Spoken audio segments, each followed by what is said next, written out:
Dans la guerre commerciale, une question ce matin, l'Europe doit-elle se méfier des prises de participation étrangères dans ses ports de commerce? C'est en tout cas la préoccupation du nouveau commissaire européen en charge des transports. Il appelle à reconsidérer la sécurité et à surveiller plus étroitement la présence étrangère. Et c'est la Chine qui est dans son viseur, Jean-Baptiste Huette.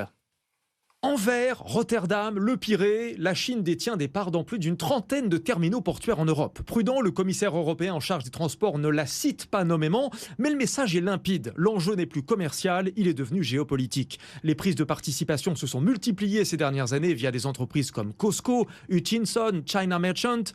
Les ports ne sont plus de simples lieux de transit, mais des infrastructures critiques, notamment dans l'énergie, hydrogène, éolien, solaire. Mais les enjeux sont aussi militaires. Depuis la guerre en Ukraine, certains ports sont devenus des points de passage stratégiques. Exemple en Pologne, le terminal de Gdynia, exploité depuis plus de 20 ans par Hutchinson, est situé juste en face d'une base de l'OTAN par où transite du matériel militaire. Récemment, BlackRock a tenté de racheter les actifs portuaires de Hutchinson, mais Pékin fait tout pour retarder l'opération, preuve que le contrôle de ces sites est devenu hautement sensible. Cela fait des années que la Chine grignote méthodiquement les ports européens. L'Europe semble enfin prendre conscience de la situation.